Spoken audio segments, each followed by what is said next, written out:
Good morning, my dear students. Welcome back. Today, I will start my third topic, that is Sangya. Listen carefully. You know very well what is Sangya. From third or fourth standard, you are reading this topic. Today I will explain again संज्ञा noun. संज्ञा क्या होता है, पहले ये देखिए. आपको पता है संज्ञा क्या होता है? जो शब्द किसी व्यक्ति, वस्तु, स्थान या भाव के नाम को बताए या बोध करवाए उसे संज्ञा कहते हैं. किसी व्यक्ति, वस्तु, स्थान, प्राणी, भाव आदि के नाम को संज्ञा कहते हैं. ये देखो, इसमें संज्ञा की परिभाषा भी दी हुई है और आपकी बुक में भी है. आपको जो ठीक लगे वो लर्न कर लेना. व्यक्ति, वस्तु, प्राणी, भाव के नाम को संज्ञा कहते हैं. आगे आपको पता है संज्ञा के कितने भेद होते हैं. संज्ञा के कितने भेद होते हैं? संज्ञा के 5 भेद होते हैं. सिंपल रूप से इसको 3 भागों में डिवाइड किया गया है, लेकिन कई विद्वानों के अनुसार इसके 5 भेद होते हैं, जो इस प्रकार से हैं. पहला जो है व्यक्तिवाचक संज्ञा. पहला क्या आता है? व्यक्तिवाचक संज्ञा. क्या होता है व्यक्तिवाचक संज्ञा? आपको पता है, व्यक्ति मतलब एक ही चीज के ऊपर मुख्य रूप से ध्यान दिया जाए कि जिस संज्ञा शब्द से किसी विशेष व्यक्ति, विशेष प्राणी, विशेष स्थान या वस्तु का बोध होता हो, उसे व्यक्तिवाचक संज्ञा कहते हैं.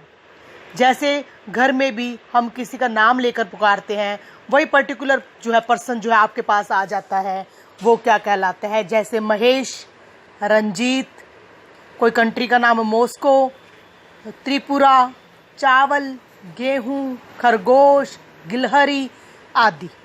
ये सारे जो हैं हम क्या करते हैं, पर्टिकुलर जो है विशेष व्यक्ति को, विशेष स्थान को, विशेष प्राणी को बता रहे हैं, पर्टिकुलर नाम ले रहे हैं. ताजमहल व्यक्तिवाचक संज्ञा है. दिल्ली व्यक्तिवाचक संज्ञा है. आकाश, अमन, ये जो नाम है वो भी व्यक्तिवाचक संज्ञा है. त्रिपुरा, दिल्ली, ये सारे क्या होते हैं जिनका हम नाम लेते हैं, वो क्या कहलाता है? व्यक्तिवाचक संज्ञा. जैसे इसमें भी सचिन तेंदुलकर एक विशेष पर्सन है, मोर एक विशेष प्राणी है, रामायण विशेष बुक है और ताजमहल विशेष स्थान है. ये क्या हो गए? व्यक्तिवाचक संज्ञा. समझ आ गया? अगला देखो, जातिवाचक संज्ञा. जातिवाचक संज्ञा क्या होता है, पहले इसको सुनिए. जिस संज्ञा शब्द से एक प्रकार की वस्तुओं और प्राणियों का बोध हो. जिस संज्ञा शब्द से एक प्रकार की वस्तुओं और प्राणियों का बोध हो, उसे जातिवाचक संज्ञा कहते हैं. जैसे घंटी, पहाड़, सड़क, कार, लड़का, बंदरिया, पुस्तक, पीतल, सभा, कक्षा, भीड़, ये सारे किस में आते हैं? जातिवाचक संज्ञा में. जातिवाचक संज्ञा. अब नगर, नगर कोई भी हो सकता है. नगर कह दिया तो जातिवाचक है, ठीक है. रानिया कह दिया, रानिया नगर जो भी है उसको हम रानिया नाम बता दिया तो वो कौन सा है? व्यक्तिवाचक. जिसमें नाम ना दिया गया हो लेकिन उसका नाम हो, खाली नगर दिया गया हो, वो क्या कहलाता है? जातिवाचक संज्ञा. अब कह दो 6th क्लास, 6th आ गया तो क्या है? व्यक्तिवाचक। कक्षा आ गया, खाली कक्षा, वो क्या आ जाता है? कोई भी कक्षा हो सकती है, जातिवाचक। समझ में आया डिफरेंस? अगर नाम दिया हो उस चीज का तो व्यक्तिवाचक है, नाम ना दिया गया हो तो जातिवाचक है। जैसे प्राणी आ जाए, खाली खाली प्राणी, अब पता नहीं कौन से प्राणी का नाम ले रहे हैं। अगर हाथी आ जाए तो वो किस में आएगा? व्यक्तिवाचक में। थर्ड आता है तुम्हारा भाववाचक संज्ञा।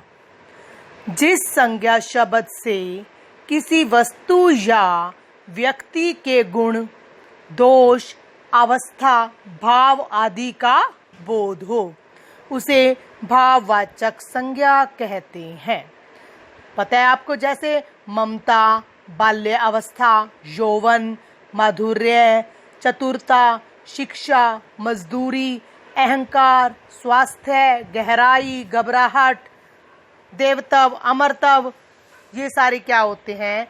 मूर्खता, कमी, कड़वापन, ये सारे किस में आते हैं? हमारे भाववाचक संज्ञा में। बुढ़ापा, जवानी, मित्रता, शत्रुता, ये सारे के सारे क्या हैं? हमारे भाववाचक हैं। अगला आता है तुम्हारा द्रव्यवाचक संज्ञा। द्रव्यवाचक संज्ञा क्या होता है? द्रव्यवाचक सामग्री या द्रव्य का बोध कराने वाले शब्दों को द्रव्यवाचक संज्ञा कहते हैं। मतलब नाप तोल वाली चीजें जिसको हम नापते हैं और तोलते हैं। सोना, चांदी, लोहा, तांबा, लकड़ी, अन्न आदि। दूध हो गया, पेट्रोल हो गया, जिसको हम नाप तोल करते हैं वो क्या कहलाते हैं? द्रव्यवाचक संज्ञा। अगला आता है समुदायवाचक संज्ञा। समूहवाचक भी कह सकते हैं इसको, एज अ ग्रुप। बहुत से शब्द किसी एक व्यक्ति के वाचक न होकर समूह के वाचक होते हैं। मतलब एक ग्रुप को जो है रिप्रेजेंट करते हैं, वो क्या कहलाते हैं? समूह बोधक। जैसे सेना, सेना आ गई, इसमें जल सेना, वायु सेना, जो भी सेना होगी। सेना में एक व्यक्ति नहीं होता, बहुत सारे होते हैं। सेना का नाम लेते ही पता चल जाता है जल सेना है, वायु सेना है, थल सेना है, जो भी हो नाम से ही पता चल जाए। सेना, सेना में क्या आ जाते हैं? बहुत सारी सेनाएं आ जाती हैं। इसके बाद पुलिस, पुलिस में भी बहुत सारे, Haryana police, Punjab police, Delhi police. Police में एक व्यक्ति नहीं आता, पुलिस में पूरा ग्रुप जो है वो आता है। कक्षा, एक कक्षा में एक बच्चा नहीं होता, 40 बच्चे होते हैं, 50 बच्चे होते हैं, 20 बच्चे होते हैं। अगर एक कक्षा का नाम लिया जाए तो वो कक्षा का ग्रुप हो जाता है, इसलिए ग्रुपवाचक कहा जाता है। सभा, सभा मतलब मॉर्निंग असेंबली लगा लो, सभाएं। मॉर्निंग असेंबली में सभा चल रही है, सभा में एक बच्चा नहीं है, पता नहीं कितनी क्लासेस आ जाती हैं, वो सारी सभाएं हैं। इस प्रकार से जो एक ग्रुप को रिप्रेजेंट करें समूहवाचक या समुदायवाचक कहलाते हैं। बहुत इजी चैप्टर था, शुरू से ही पढ़ते आ रहे हो। मुख्यतः रूप से 3 भेद है, लेकिन कई विद्वानों के सार ये जो है इसके 2 भेद माने गए हैं। कुछ विद्वान इसको क्या कहते हैं? द्रव्यवाचक और समुदायवाचक जो है जातिवाचक संज्ञा के ही भेद हैं। लेकिन हमने 5 कर लिए।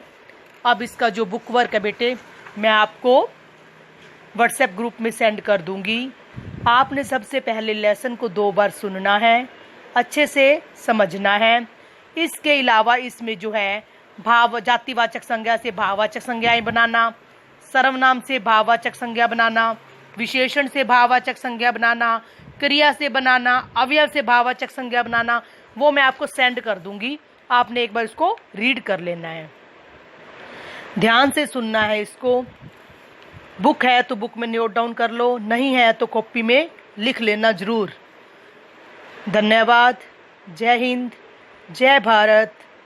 Stay home, stay safe, good day.